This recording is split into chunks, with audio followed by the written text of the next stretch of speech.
Liverpool don't function as well in midfield without him. And I know the Liverpool squad is having a party and they don't really care about the last few games. But you can see when he's not in the team how bad Liverpool's midfield can look at times.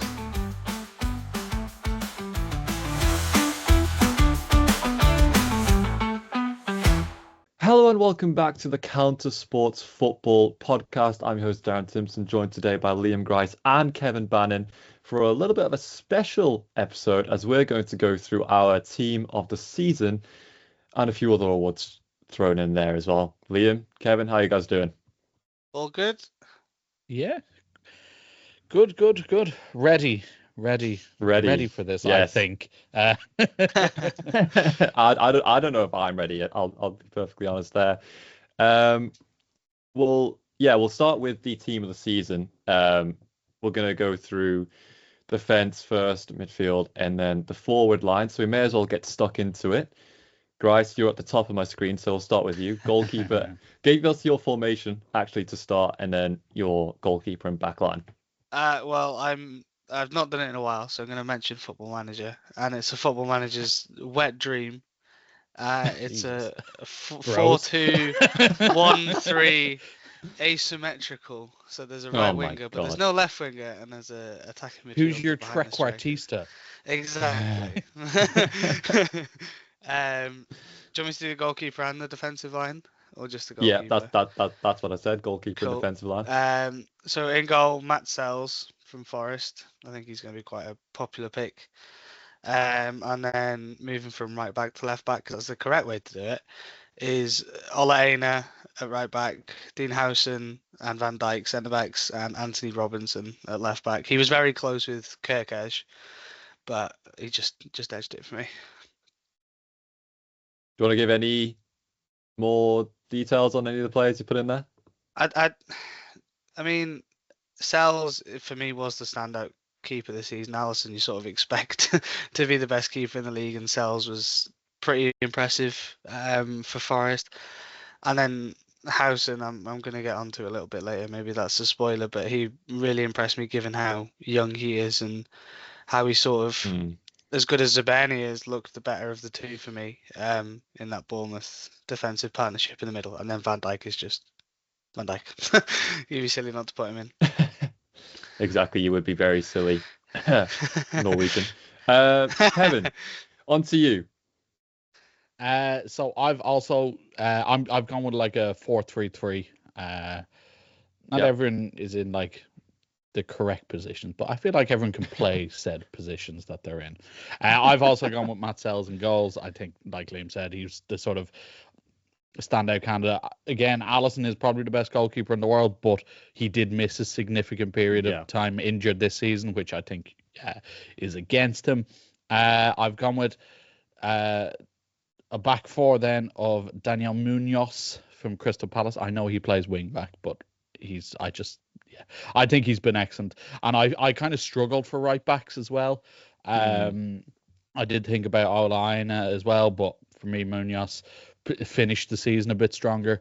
I've gone with Van Dijk and I've gone with Saliba in the middle of the defence because I was looking at my team. I didn't have any Arsenal players, and that felt a bit unfair. And he is probably one of their best players. And I've also gone with, I have gone with Kirkesh, unlike Liam.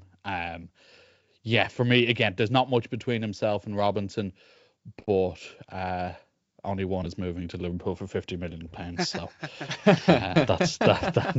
that's what did it for me. I think it's a little bit boring this back line so far, because I too have gone Matt Sells in goal. Similar to you, Kevin, Alisson undoubtedly the best goalkeeper in the league. Definitely one of the best in the world, depending on your opinion. It might be wrong. But Sells, he has been a standout, and this is the thing with team of the season, is it's not necessarily the best player, it's who's performed the best, and Sells has been the best over the course of the season. Right back, I've gone Ola Aina. Similar thought. I just thought he's done it for the most part of the season. Munoz, I think, coming back at the end. I don't know. I've gone for just the overall season. In defense, I've gone for Van Dijk and Gabriel. Van Dijk's definitely been one of the 3 best players in the league this season. And I've gone Gabriel because I actually think he's had a better season than Saliba, to be honest. He has only played 28 games, which almost went against him. I nearly did put Milinkovic in, but again, Kevin, like you, I had to put an Arsenal player in, otherwise would be abused on Twitter. And then at left back as well, similar. I've been flipping between Robinson and Kirkes, but yeah, I think Kirkes has done it for me. I think he's had bigger impacts to Bournemouth winning, I think, than Robinson might have as well. So I went for Kirkes there. On to midfield. Then, Grice, do you want to take us through? Actually, I didn't give you my formation. I've gone for a 4-2-3-1. 4-2-3-1. Yeah. Cool. I'll do my 2 less attacking midfielders, and it's a Liverpool duo in McAllister and Gravenberch. McAllister for me has been the best midfielder in the league this season. He's carried Liverpool through so many games. Maybe he's not contributed as much as other players, but that's sort of not what he's there to do. He's there to conduct the play and build the tempo, and he's done that brilliantly for me this year. And Gravenberch, despite maybe playing in a role he's not best suited to, or wasn't best suited to at the beginning of the season, really grew into it over the course of the campaign, and I think surprised a lot of people with how well he adapted to that change, and for me deserves a place in the team this season. I've only got 2, so go ahead. Oh, 2. So I thought you were going to go for your trequartista there. That's for later. So I've gone with a 3 in the middle. So I'll like Liam, I've also gone McAllister. Like I said, I think he has been part of that Liverpool spine that's been so important this season. Next to him, I was thinking Gravenberch, but I've gone slightly different because I feel like Gravenberch just second half of the season hasn't been as good as he was in the first half of the season. So I've a feeling this is going to be controversial. I've gone with Moises Caicedo because I think he's maintained a sort of really high level throughout this season. Maybe he hasn't been as good as Gravenberch has been in flashes, but I feel overall he's been really consistent throughout the season, and he's been Chelsea's best player this season. When Palmer obviously was last year and hasn't been at the same level this year. And then alongside them again, I've gone with Sandro Tonali at Newcastle. I think he has possibly been the sort of best number 8, maybe you'd call them in the league, part of that really sort of formidable Newcastle midfield with Joe Linton and Bruno Guimaraes. And yeah, I think he's been fantastic. And yeah, that's I wasn't feeling good about the midfield, but now that I've said it out loud, I am. Yeah, I like those picks. So I've gone forward 2 as well because I'll do my 10 as part of the middle 3. So my 2, I've gone for Tonali and Alexis McAllister. So I think Tonali's been Newcastle's best midfielder. I think Bruno Guimaraes is just they've basically been really good together, but I think Tonali's had just a little bit of a better season. And yeah, similar to both of you, I think Alexis again, best midfielder in the league for me with Rodri being injured this season. I think Alexis has proved how good he has been without playing in the last 3 games, because Liverpool don't function as well in midfield without him. And I know the Liverpool squad is having a party and they don't really care about the last few games, but you can see when he's not in the team how bad Liverpool's midfield can look at times. Reason for not going for Gravenberch similar as well. I think he's been pretty rubbish the second half of the season, if I'm being perfectly honest. He had a really good first half. He's basically been nowhere to be found. But yeah, as well, Tonali and Caicedo was actually, so it's not, for me, that wasn't a controversial pick, Kevin, because I think Caicedo as well has been excellent. And again, when Liverpool and Chelsea have come up against each other this season, the best player on the pitch has been Caicedo. So yeah, for me, you don't really hear the price tag whipped around with him anymore, which again is a bit of a signal. And it's funny, I feel like he brings the best out of a player like Enzo Fernandez as well in there. And it's funny, if Romeo Lavia could stay fit, there's an argument that Chelsea maybe have the best midfield in the whole league, but he can't. No, I've just been really impressed with him. I think he's perfect for that Maresca. I'm not really a fan of the Maresca system. I think it's a bit slow and tepid, but he is perfect for that, and he has been excellent. For sure. What did you say your formation was again, Grice? Because are we going to see I'll list players off the in random positions?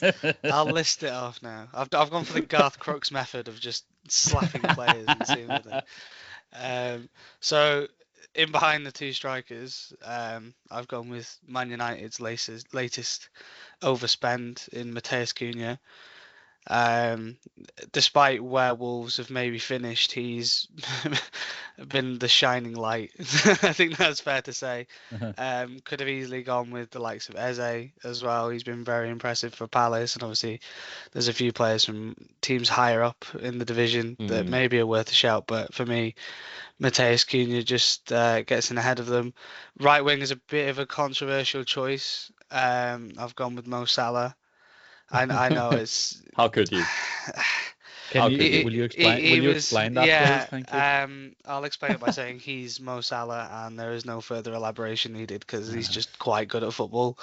For me, and I'm sure you're not going to disagree with me, especially Darren, has been the best player in the league this season, bar none. And I fully expect him come December time or whenever that ceremony goes ahead to be lifting a Ballon d'Or trophy. So enough said about that. And then my two strikers are Alexander Isak, because he's just reached another level for Newcastle this season and really been the focal point of their sort of push for Champions League football. So we'll see how they get on with that. And then another Nottingham Forest player who maybe towards the end of the season didn't, like you said, didn't perform the best, but I think if you're taking it account over the whole season, it's Chris Wood. He surprised me a lot given his age, and he was a decent goal scorer a couple of years ago for the likes of Burnley, but to score that many goals at that age in the Premier League is worth mentioning, and for me, Chris Wood is deserving of a place in the team of the season. That's why I had two strikers, because I felt harsh leaving him out. We're gonna play 4-4-2. Get it up to the big man. Kevin, do you want to run us through yours? My front three, again, like Liam on the right, I've gone with Salah. Basically, the main reason Liverpool won the title. On the left, this is the one where I've kind of sort of shoehorned in. I put Morgan Rogers. I know he sort of plays more centrally, but he has played out wide and he can play out wide. And I just think he's been really, really, really phenomenal this season. I just love his style of play, his physicality, his ball carrying, and yeah, I think he's wonderful. And then up front, I've gone with Isak because he is, for my money, I was going to say best striker in the league, and then I remember Haaland still existed.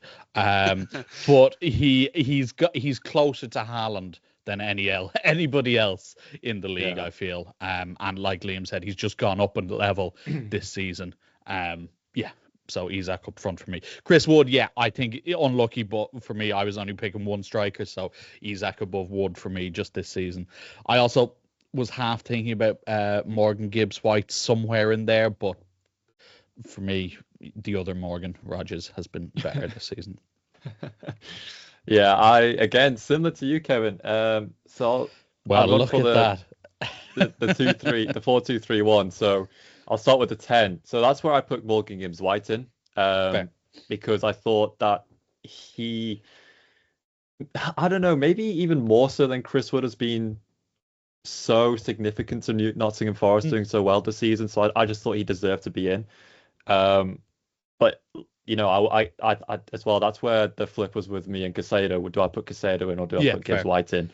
Then I again, like a left bit more wing. defensive stability in my team. You know, I'm that's more. boring. I'm going with the Arne Slot next season tactic apparently, which is all out attack and say fuck you to defending. Given the recent acquisitions.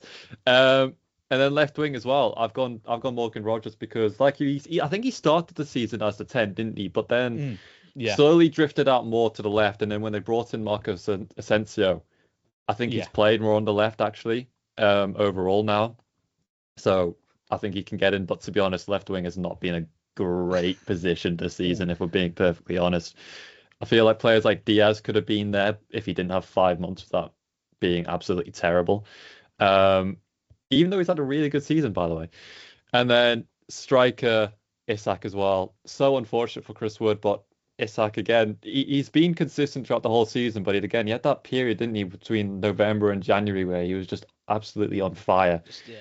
Yeah. And I think that's probably taken him over. And he's been pretty crucial to potentially Newcastle finishing third in the league this season. And then finally, best player in the league this season, Mohamed Salah. There's nothing else to be said about him. He's deserved to play there. Again, though, like Mbeumo's had a really good season, and I feel in another year, Salah had a 22 goals to 8 assists kind of season, and you could probably justify Mbeumo, and it's really unfortunate that he's not in the team. But how could you not include Salah? Can I I was half tempted to put in a player, but I think you may have kicked me off.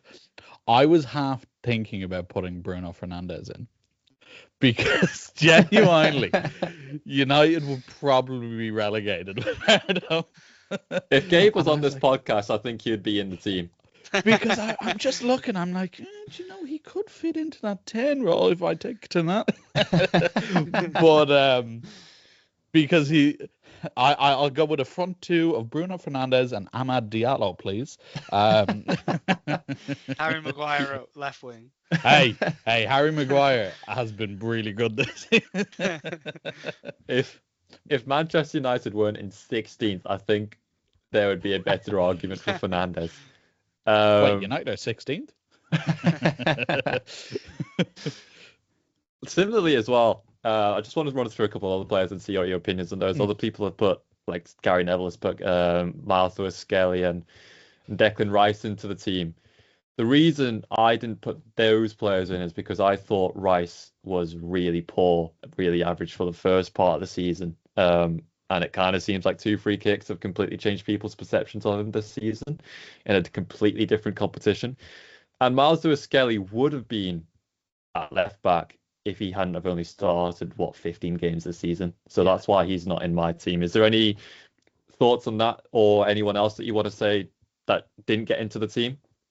Yeah, look, I mean, the Lewis Skelly thing is fair. I think if he played the whole season, there's definitely the ability is clearly there, and he's definitely up there for young player of the season for me as well. Obviously we'll reveal that later. Look, you know me, I'm a massive Declan Rice fan, not only as a player but as a person. But he just couldn't break into this midfield for me. Hey, look, maybe I'll change my mind, like he's willing to do about certain issues. But for me, no, not today, Declan. I'm sorry if you're listening, which I know you are.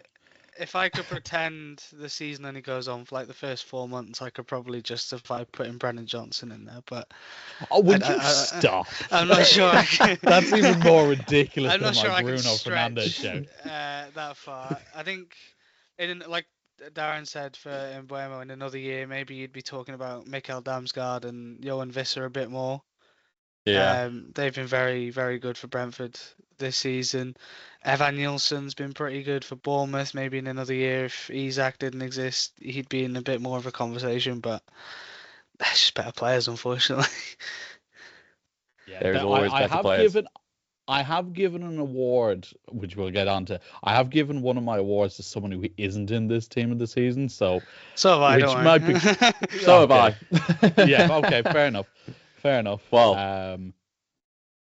shall we run through those awards then? Yes, go for it.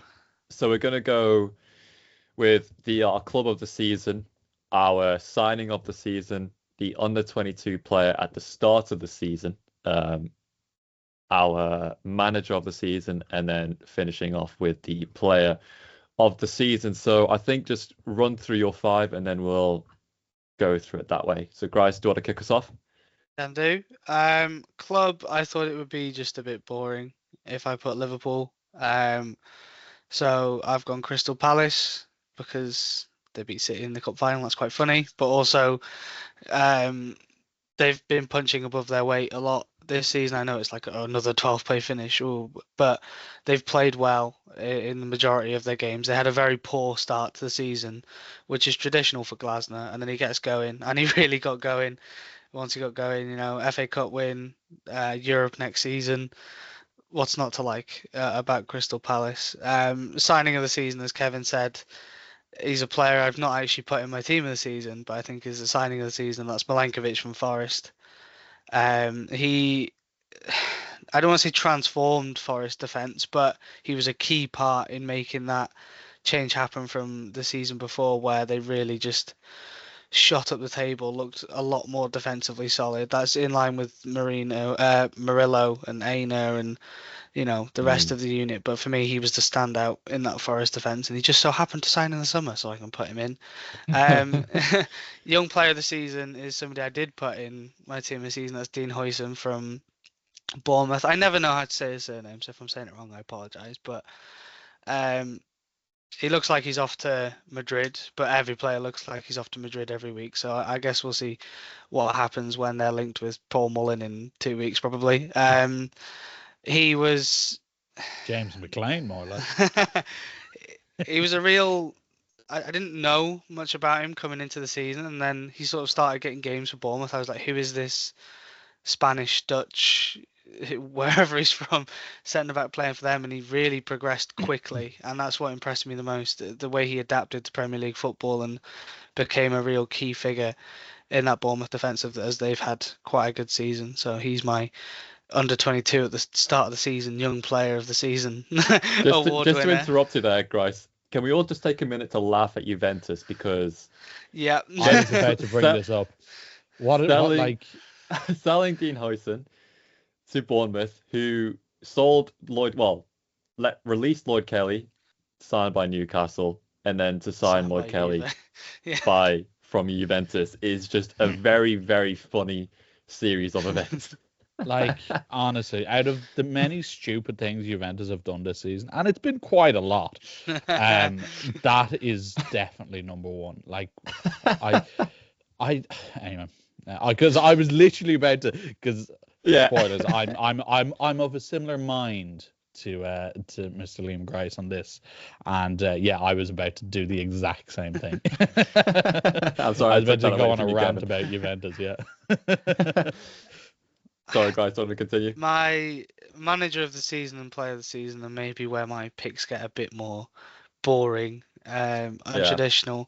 Manager of the season is Slot, because he's come in to a league where traditionally people that come from the Eredivisie don't tend to do too well. If you look at the red side of Manchester, that's happened quite a bit there over the years. And people will say, oh, he inherited a Klopp side, but he got them to play in a completely different way, and he pretty much stormed to the title and has been able to party for the last 4 weeks. So if that doesn't tell you how good of a season he's had, then I don't know what does. And the player of the season is, unsurprisingly, Mohamed Salah. I don't really need to say much to justify that pick, because he's the clear favourite in a lot of people's eyes. Most goals, I think. He's up there with assists as well, which is very impressive for any player, goal scoring player. But you come to expect that from Salah, because he always gets loads of assists every season. So Ballon d'Or Salah for player of the season for me. Sorry. I feel like we've been subtly teasing our Ballon d'Or episode for a while. Look, we've plenty of time, but right. Again, a tease. Right. Club of the season. I've kept it simple. I've gone with Liverpool. Look, The biggest compliment I can give Liverpool is that the season was over in November. So like they just came out of the blocks, and obviously, look, they haven't maintained it. How could you expect them to when the title was basically won? But they've won their. Is it their 20th or 21st league title, Darren? 20th. 20th. Yeah. They've won their 20th league title now. Huge achievement. One of the canter. There are arguments for others, but for me, I just, like I said, kept it simple with Liverpool. Signing of the season, I also have gone with Nikola Milenkovic from Nottingham Forest. Agreeing with Liam, £12 million from Fiorentina. I don't know how people weren't all over this. He was 26 when they signed him, right in his peak. Had just played in 2 Conference League finals with Fiorentina. Lost both of them, but look, that's not entirely his fault. And yeah, has just been an absolute rock for Forest at the back there. Again, I'm going to agree with Liam and make this really boring on our young player. I've gone with Dean Howson as well. Just been a bit of a revelation back there for Bournemouth, and has just moved to Real Madrid for 50 million quid. So, you can't exactly complain about that. Manager, I thought about Nuno Espirito Santo here because I think he has done a remarkable job with Forest. Again, no one would have predicted Forest to be where they are at the start of the season. And yeah, I think he's done remarkable. You could maybe say Unai Emery as well, given that they've had to balance Champions League football with the squad that they have, and they're still in with a shout. My pal Eddie Howe is also a candidate for this too. But what prediction did you make at the start of the season, Kevin? Yeah, call him out.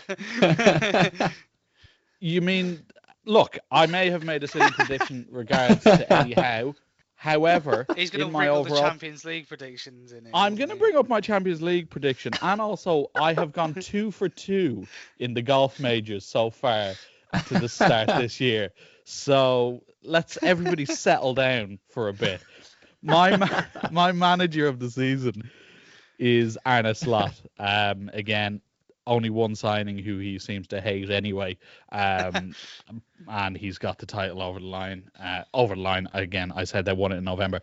And again, player of the season, Mo Salah. He's basically the main reason that they've won the league. And I don't know how there could be a different player than there.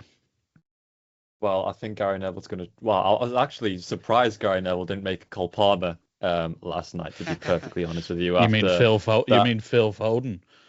Oh, Jesus.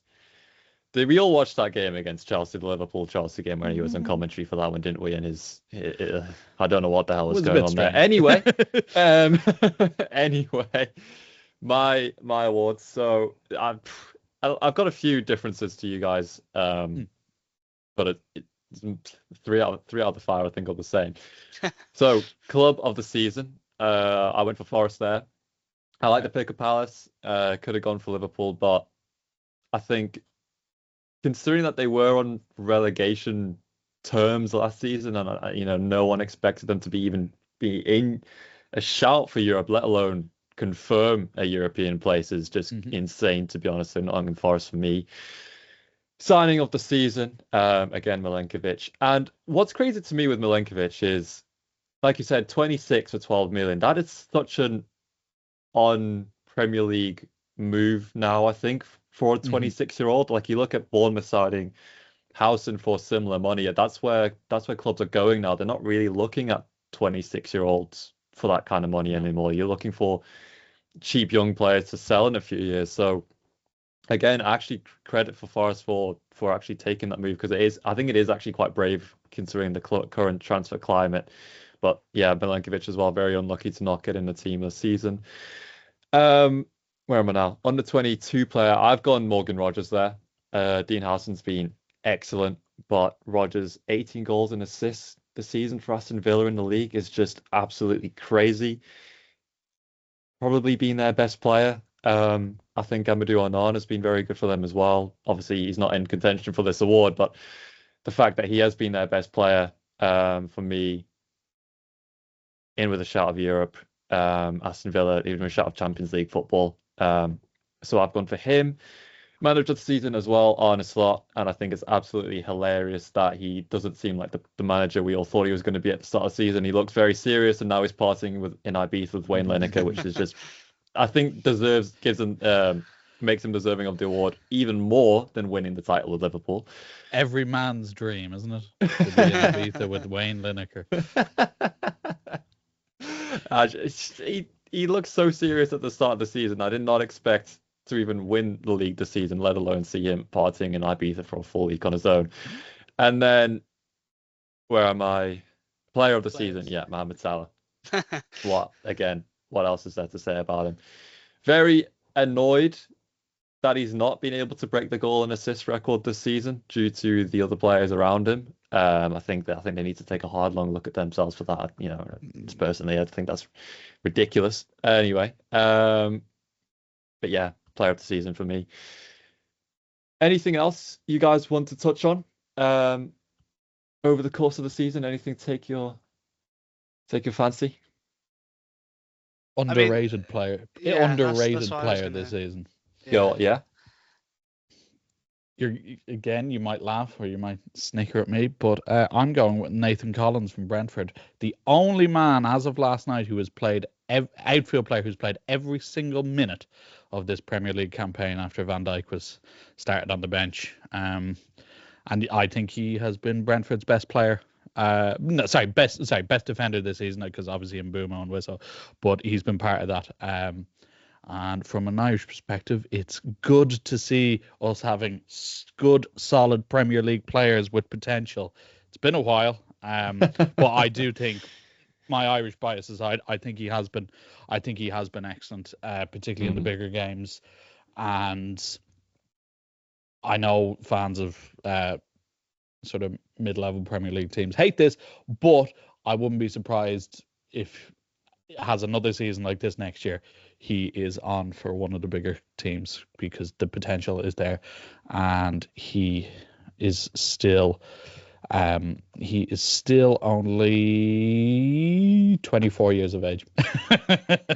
So underrated player of the season for me, with a slight bias, Nathan Collins. Great. So, do you want to give yours as well then? Yeah, well, I'm being Is greedy. it Brennan Johnson? It's not Brennan Johnson, surprisingly. I'm going to be greedy. I've got two honourable mentions because I couldn't really decide between the three of them, so I think they all deserve a mention. He's maybe not underrated because everybody does know how good he is, but he's not really had a mention in this pod, is Yuri Tielemans for Villa. Yes. He's been brilliant in their midfield this year. There were question marks maybe last season about his attitude and the way he was applying himself under Emery. He didn't seem to get much game time, but Emery said himself he really knuckled down and applied himself on and off the pitch, and we've seen him reap the rewards of that for Villa this season. Very solid in their midfield. In typical United fashion, Aaron Wan-Bissaka has been brilliant for West Ham this season, in a season for them which has not been great, but he just proved that he is a player of quality, and we seem to see that happen quite a lot with players who leave United and go to other clubs and perform like we saw them do before they joined United. So I guess we'll see the best of Rasmus Højlund next season. But my underrated player of the season is Antoine Semenyo from Bournemouth. Okay. We mentioned Evan Nielsen before, but Semenyo has again reached another level this year, which seems to be a common theme with a lot of Bournemouth players. Iraiola's sort of taken them on that next step, and Semenyo has really been a key part of that team. Scored a lot more goals than I think a lot of people thought he would have, but it's not just that. He's involved everywhere on the pitch, can play across the front three, so he's very versatile as well, and yeah, it's just really impressed me this season. Yeah, fair enough. You might laugh at my pick for a year, but it's more so because of what I see every single day. So my underrated player of the season is going to be Dominic Szoboszlai, because I think without his physicality this season, Liverpool don't win the league, and he gets absolutely hated on for not contributing, even though he now has 12 goals and assists in the Premier League alone. I think 17 in all competitions, maybe 18 in all competitions. He has a ton of quality. He doesn't get to show it all the time because he has to do a lot of defensive work. And I don't think he's been particularly praised for that, especially in the Liverpool sphere, especially from a certain Jamie Carragher who seems to want to bin him off every single week in his Telegraph column. So yeah, for me, underrated player of the season. I feel like players like Tielemans, he worth a mention in the team of the season for me as well. I wouldn't go as far as to say underrated because I think he's got a lot of credit in the last few weeks. He just deserved a mention, I thought. Yeah. Semenyo as well. I like that pick. We'll leave it there as we're coming up to around 35 minutes. If you've been watching on YouTube, please consider liking, subscribing, and even commenting. Please let us know your picks for the team of the season, who your awards are as well. We'd like to hear them. Again, if you're watching on YouTube, then please consider subscribing. We're 15 away from 100 subscribers. We've posted our Wrexham interview as well the other day, so give that a watch. It was quite good, talking about how Wrexham nearly went bankrupt and then making themselves into the Championship, so it is worth a watch. But for now, we'll be back next week. I think I'll have a video out this week looking at Crystal Palace's team after they won the FA Cup and what their team might look like next season if they don't get absolutely decimated. But they might do. But yeah, that's it for now. Thank you for watching, and we'll see you